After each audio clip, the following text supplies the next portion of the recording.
Hi friends, இந்த வீடியோவில் நம்ம ஒரு முக்கியமான தகவல் பற்றி தாங்க பார்க்க போகிறோம். அதாவது நம்ம எல்லாருமே எதிர்பார்த்துட்டு இருந்த அந்த இறுதி வாக்காளர் பட்டியல் ஆன்லைன் மூலமாக இப்போ வெளியிட்டிருக்கிறாங்க. அந்த பிடிஎஃப் ஃபைலாக வெளியிட்டிருக்காங்க. ஆக்சுவலாக தேர்தல் ஆணையம் தரப்புலேருந்து ஏப்ரல் 6ஆம் தேதி அன்னைக்கே எத்தனை பேர் வந்து புதுசாக இந்த இறுதி வாக்காளர் பட்டியலில் ஆட் ஆகியிருக்காங்க அப்படிங்கிற ஒரு லிஸ்ட் ஒன்று வெளியிட்டிருந்தாங்க. அதனைத் தொடர்ந்து அந்த வாக்காளர் பட்டியல் ஆன்லைன் மூலமாக கூடிய விரைவில் வெளியிடப்படும் அப்படின்னு சொல்லியிருந்தாங்க. இன்றைக்கி ஆன்லைன் மூலமாக அந்த ஓட்டர்ஸ் லிஸ்ட் வெளியிட்டிருக்கிறாங்க. அதுதான் வந்து இறுதி வாக்காளர் பட்டியல். இந்த பட்டியலில் உங்களுடைய பெயர் இருந்தால் மட்டும்தான் நீங்கள் ஓட்டு போட முடியும். ஸோ உங்களுடைய பெயர் இருக்கா இல்லையா அப்படிங்கிறத ஈஸியாக வந்து செக் பண்ணி பார்த்துடலாம். அது எப்படி செக் பண்ணுறது அப்படின்னு சொல்கிறேன். அதுக்கு முன்னாடி இந்த 6/4/2026 அன்றைக்கி தேர்தல் ஆணையம் தரப்புலேருந்து என்ன சொல்லியிருந்தாங்கன்னா, மொத்தம் தமிழ்நாட்டில் 5,73,43,291 வாக்காளர்கள் இருக்கிறதாக சொல்லியிருக்கிறாங்க. ஸோ இதுக்கு முன்னாடி பிப்ரவரி மாதம் வெளியிட்ட அந்த இறுதி வாக்காளர் பட்டியலில் 5,67,00,000 பேர் தான் இருந்தாங்க. கிட்டத்தட்ட ஒரு 6,35,000 பேர் பார்த்திங்கன்னா இப்போது ஏப்ரல் 6ஆம் தேதி அன்றைக்கி வெளியிட்டுள்ள அந்த இறுதி வாக்காளர் பட்டியலில் சேர்க்கப்பட்டிருக்குது.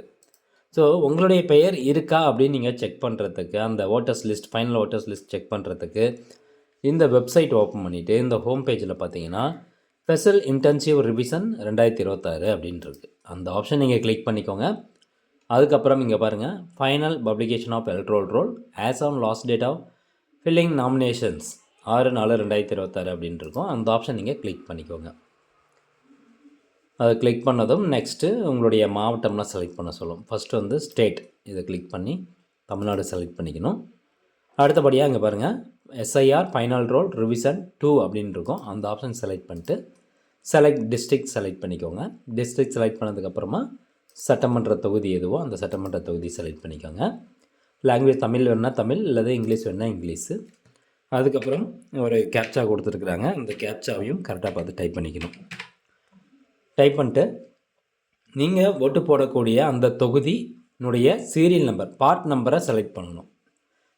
சரி, நான் ஓட்டு போடுற அந்த தொகுதியினுடைய அந்த பூத்தினுடைய சீரியல் நம்பர் நான் எப்படி தெரிஞ்சுக்கிறது அப்படின்னு கேட்டிங்கன்னா, ஜஸ்ட் இந்த வெப்சைட்லேயே வந்துட்டு சர்வீசஸ் அப்படின்னு இருக்கு இல்லைங்களா, இதில் போய்ட்டு search your name in electoral roll அப்படின்னு இருக்கும். அந்த ஆப்ஷன் நீங்கள் கிளிக் பண்ணிக்கோங்க.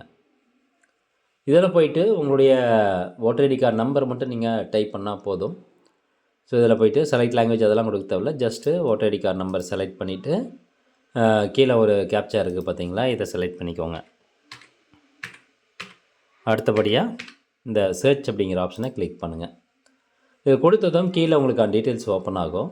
இதில் லாஸ்ட்டாக ஆக்ஷனுக்கு முன்னாடி காலமில் பார்ட் சீரியல் நம்பர், அதாவது அந்த ஓட்டர்ஸ் லிஸ்ட்டில் உங்களுடைய பெயர் எத்தனாவது சீரியல் நம்பரில் இருக்குது அப்படிங்கிறது தான் இந்த பார்ட் சீரியல் நம்பர். அந்த லாஸ்ட்லேருந்து 4ஆவதாக பார்ட் அப்படின்னு மட்டும் கொடுத்துருப்பாங்க. இதில் பார்த்தீங்கன்னா கீழே என்ன நம்பர் கொடுத்துருக்காங்களோ அதுதான் உங்களுடைய அந்த பூத்து, நீங்கள் ஓட்டு போடக்கூடிய அந்த பூத்தினுடைய பார்ட் நம்பர். அந்த பார்ட் நம்பர் போய்ட்டு நீங்கள் செலக்ட் பண்ணிவிட்டு டவுன்லோட் செலக்டட் பிடிஎஃப்ஸ் அப்படிங்கிறத கிளிக் பண்ணால் போதும். ஓட்டர்ஸ் லிஸ்ட் வந்து உங்களுக்கு டவுன்லோட் ஆகிரும். அதில் போய்ட்டு அந்த பார்ட் சீரியல் நம்பர் என்ன கொடுத்துருந்தாங்களோ அந்த சீரியல் நம்பருக்கு நேராக உங்களுடைய பேர் இருக்கா அப்படின்னு பார்த்துட்டிங்கன்னா முடிஞ்சுது. அவ்வளோதான். நீங்கள் எலெக்ஷன் ஓட்டு போடுற அன்றைக்கி உங்களுடைய ஓட்டர் ஐடி கார்டு, அதுக்கப்புறம் பூத்து ஸ்லிப்பு, இது ரெண்டு வந்து கட்டாயம். இன்கேஸ் உங்கள்கிட்ட ஓட்டர் ஐடி கார்டு இல்லை, புதுசாக அப்ளை பண்ணியிருக்கீங்க அப்படின்னா உங்களுடைய ஃபோட்டோ இருக்கிற மாதிரியான கவர்மெண்ட் ஐடி ப்ரூஃப் எதுனா எடுத்துகிட்டு போய்க்கோங்க. Aadhaar card, PAN card, driving licence, bank passport, இந்த மாதிரி ஏதோ ஒரு டாக்குமெண்ட் எடுத்துகிட்டு போய் காமிச்சிங்கன்னா உங்களை ஓட்டு போட விடுவாங்க. ஸோ ஃப்ரெண்ட்ஸ், இந்த அப்டேட் இந்த தகவல் முடிஞ்சவங்க நிறைய பேருக்கு ஷேர் பண்ணுங்கள். மீண்டும் அடுத்த ஒரு நல்ல பதிவில் சந்திக்கலாம். நன்றி, வணக்கம்.